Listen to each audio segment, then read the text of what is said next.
Olá, meus amigos, sejam muito bem-vindos, cosmonautas. Estamos aqui de volta com mais um tema hoje. Nos tempos remotos, o mundo era envolto em mistérios e crenças que transcendiam a compreensão humana. Nesse contexto, as lendas e mitos sobre vampiros nasceram e ganharam vida ao longo dos séculos, deixando um legado imortal na cultura popular. As histórias de vampiro são um fenômeno que ativa pessoas de todas as idades ao redor do mundo por mais de 200 anos. Essas criaturas são presentes nas artes em todas as suas formas: pinturas, filmes para cinema, filmes para televisão, desenhos animados, quadrinhos e por aí afora. Uma infinidade de temas de vampiros.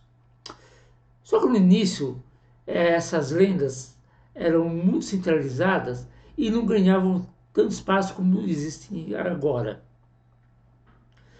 Esses seres, antes vistos como folclóricos, ganharam seu espaço no cinema com filmes como Nosferatu, de 1922, na literatura com Drácula, de Bram Stoker, Crônicas Vampirescas, de Anne Rice, e apesar de ser um gênero conhecido e de sucesso, quando se trata de ficção fantástica, os vampiros eles concretizam de vez o seu sucesso entre jovens contemporâneos. Mas a questão é, qual que é a origem deles? De onde eles vieram? E como que eles se tornaram tão populares? Como que eles dominaram a cultura pop? Isso, meus amigos, é o que nós vamos ver hoje, juntos, aqui no canal Cosmos Cultura Nerd. Então venha comigo, se junte à nossa viagem atrás dessas criaturas da noite, os vampiros.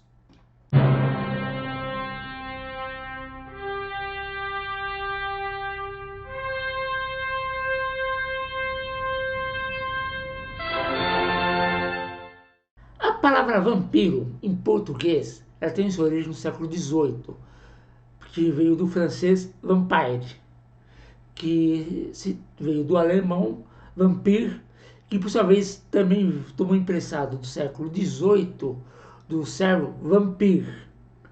Uma das primeiras ocorrências do termo em português surgiu um texto datado de 1784, e que é usado da forma vampire, indicando a sua proveniência do francês. Já depois, em 1815, já se acha a forma atual, vampiro. A origem dessas histórias ela pode ser rastreada até os primórdios da humanidade, quando os povos antigos, confrontados pelo medo, com o desconhecido, eles buscavam explicações para os fenômenos inexplicáveis. Como eu já falei em outro vídeo, quando eu já caí daqui, sobre a história da fantasia, a mitologia ela nasce de explicações para o mundo real, para o mundo verdadeiro. E essas lendas de vampiros têm exatamente essa origem. Buscavam explicar fenômenos, principalmente doenças, que existiam na contemporaneidade. A Mesopotâmia, que foi berço de algumas das primeiras civilizações, as narrativas sobre essas criaturas demoníacas que se alimentavam de sangue humano eram muito frequentes. Aquilo que eram seres sombrios que surgiam e que haviam cometido atos malignos em vida. Então estavam condenados a vagar pela eternidade, sedentos de sangue e de vingança também. À medida que as civilizações iam florescendo, iam aflorando, se desenvolvendo, os mitos vampiros também se disseminaram por todo o globo e se adaptavam às diferentes culturas ao redor dele. Na Grécia Antiga, os vampiros eles eram conhecidos como lâminas, criaturas metade mulher e metade serpentes, que seduziam homens para roubar a vitalidade. Na China, lendas sobre jiagashis, cadáveres reanimados com uma fome insaciável por energia vital, atormentavam a noite de muitos. Já na África, o berço da humanidade, eles eram chamados de Azobans e eram retratados como seres com presas de ferro e presas em forma de anzol e se penduravam em árvores. Na Índia, eles eram chamados de baital e eram retratados como uma criatura híbrida, metade homem e metade morcego, que se alimentavam de sangue. Não se alimentavam de sangue, e sim da energia vital e da dor e sofrimento que eles causavam aos humanos. O folclore e as tradições orais também desempenharam um papel muito importante na disseminação dessas lendas vampirescas. Nas aldeias isoladas da Europa, contos e criaturas noturnas que se transformam em morcegos ou em lobos, se alimentavam do sangue dos vivos e coavam ao redor das fogueiras. Essas histórias tinham um objetivo, que era advertir os membros locais, os membros da aldeia, sobre os perigos das trevas e da escuridão. A noite, na antiguidade, era muito perigosa, cheia de predadores que podiam atacar os humanos. Esses personagens, eles nunca envelheciam e sempre tinham uma fome insaciável de sangue e além de poderes sobrenaturais. E também não tinham medo da morte, afinal, eles já estavam mortos. Como que uma criatura que já está morta vai temer a morte? É ilógico. Então eles não tinham medo da morte. E por mais que essas características como a imortalidade, a sede de sangue, sejam sempre presentes nas lendas ao redor do mundo, mas as características que definiam um vampiro sempre mudaram muito ao redor do mundo, se adaptando assim à cultura local. Mas o tipo mais famoso de vampiro, sem dúvida, é o Nosferatu. Nosferatu é uma palavra que tem origem húngara e românica e significa imortal, que é usada para definir o vampiro clássico europeu, com traços humanos e capaz de viver em sociedade. No entanto, foi nas terras geladas e mescladas da Europa Oriental que as histórias de vampiro começaram a ganhar uma nova e duradoura forma. Isso foi a partir do século XVI. A ideia desse monstro ganhou espaço rapidamente na religião porque era basicamente a personificação do pensamento de que a morte caminhava entre as pessoas. Já que boa parte da Europa ela foi marcada historicamente por violência, pobreza, epidemias e conflitos étnicos e religiosos. Tá bom ou quer mais? Então, com tudo isso, o contexto, e ainda mais o contexto do ressurgimento da peste bubônica no leste europeu nos séculos 17 e 18, fez a histeria coletiva entrar em ebulição naquela região. E as pessoas acreditavam que essa epidemia da peste bubônica, a peste negra, que foi uma das piores pandemias da história humana, vinha do vampirismo. Ou seja, a doença, a peste, ela estava sendo transmitida por ataques de mortos-vivos, sugadores de sangue, vampiros. E com isso, a população entrava em pânico e as histórias se proliferavam. E a Europa ela estava dividida politicamente por razões diversas. Isso causava um distanciamento entre as diferentes regiões da Europa. E por muito tempo essas lendas e crenças elas ficaram restritas ao leste europeu. Isso iria mudar a partir do século XVII, do século XVIII, mais ou menos em 1718, quando o Tratado de Passovitz, que estabeleceu a paz entre o Império Otomano e o Império Austríaco, trouxe um novo cenário político que abria as portas a uma nova região que, por mais que fosse geograficamente próxima da Europa Ocidental, mas era culturalmente muito, muito distante. E à medida que a ciência avançava, a crença em vampiro começou a ser questionada e racionalizada. Explicações médicas, como doenças hemorrágicas, porfiria ou mesmo decomposição de corpos em túmulos úmidos, foram oferecidos para alguns dos supostos casos de vampirismo. No entanto, apesar dessas explicações científicas, a lenda, o mito, a crença no vampiro continuou a prosperar e se adaptar ao longo do tempo.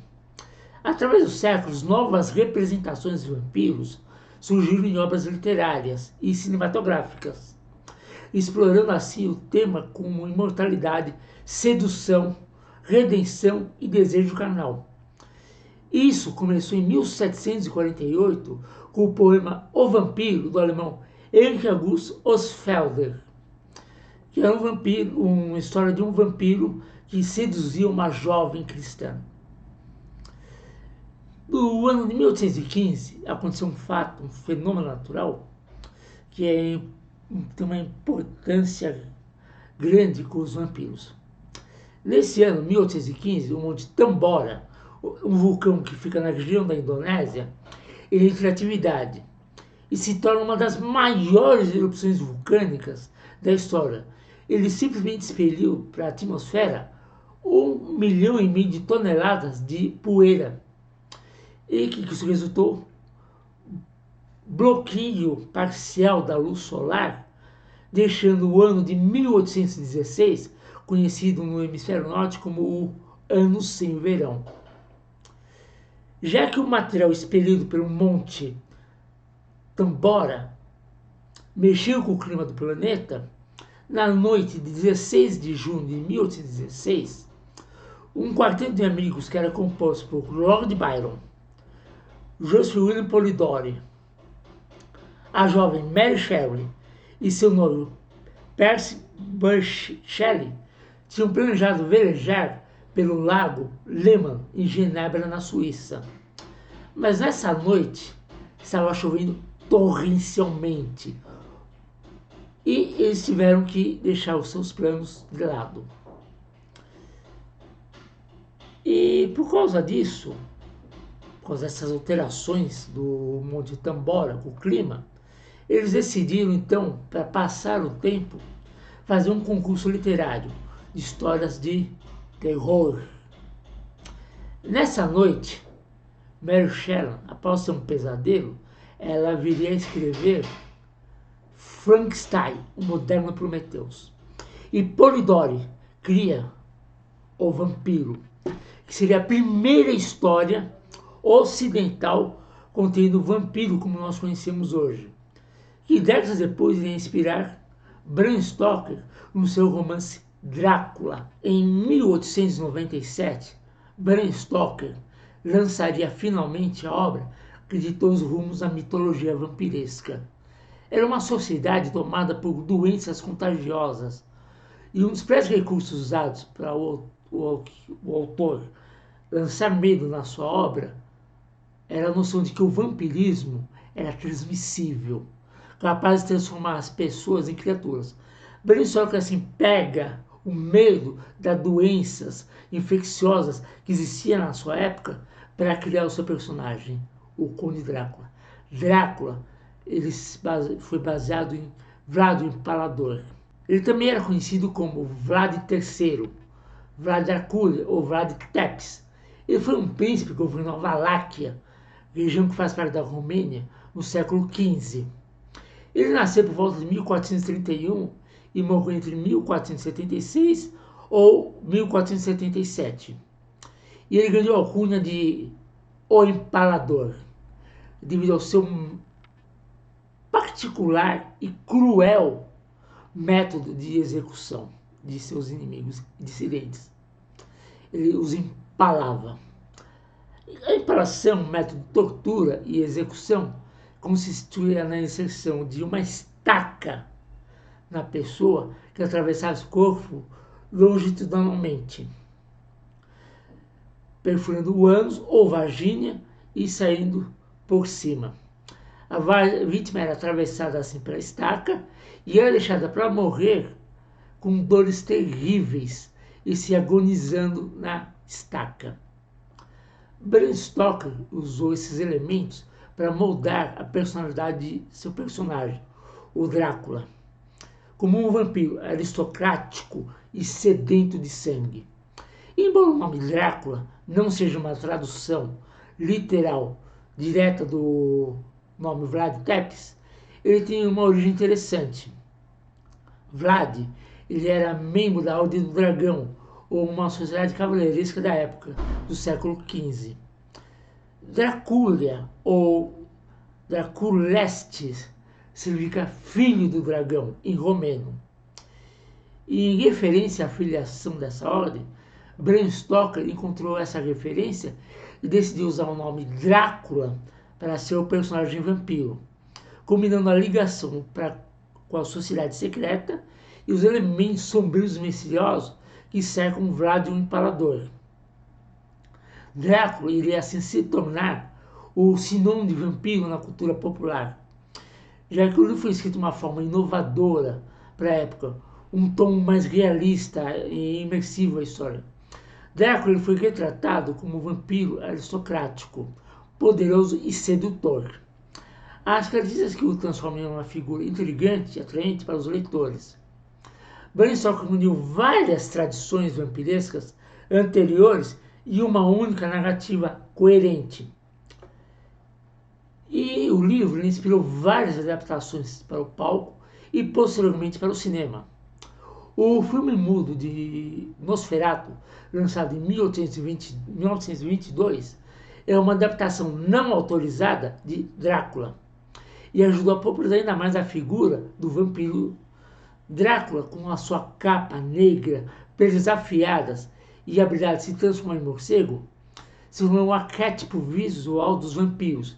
Isso aconteceu em 1931, quando Bela Lugosi interpretou ele nos cinemas, entrando assim de vez no imaginário popular e sendo repetidamente reproduzido por várias mídias ao decorrer das décadas.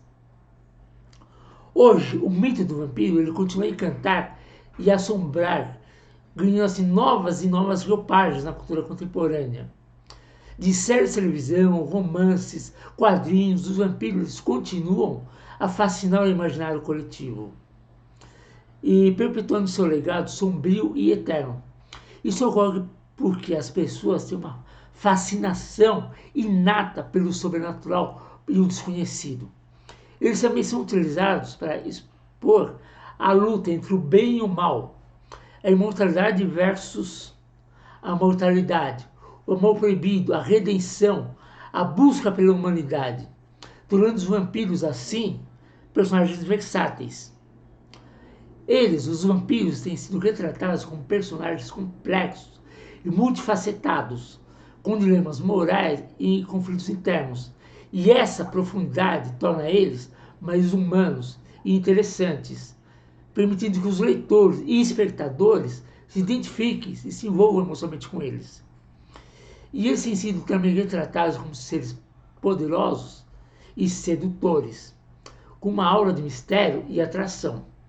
Isso os torna personagens magnéticos, cativantes, aumentando o apelo do público com eles. E os vampiros têm sido assim adaptados para diversas formas de mídia, como a literatura, o cinema, a televisão, quadrinhos, videogames, e a versatilidade deles permite que eles sejam explorados em diferentes gêneros, como romance, drama, fantasia, atraindo assim diversos tipos de públicos, o que explica a fascinação e o sucesso que eles continuam a fazer até os dias de hoje. E eles são assim sucesso porque são personagens complexos, versáteis, simbólicos que exploram temas universais e atemporais. E a sua capacidade de se reinventar e permanecer relevantes em diferentes contextos culturais e sociais tem garantido seu lugar como figuras icônicas da cultura popular. E assim, meus amigos cosmonautas, estamos chegando ao fim de mais uma viagem nossa pelo cosmos, o universo da cultura nerd. E eu peço a vocês, meus amigos, gostou desse vídeo? Deixe um like, deixe um comentário, se inscreva no canal. Isso é muito importante para o crescimento e engajamento do canal. Toda semana eu venho aqui e trago um tema diferente. Então, lhe peço, ajude o canal a crescer. Compartilhe esse vídeo com quem certo possa gostar. E vida longa e próspera. Nos vemos na próxima semana, meus amigos.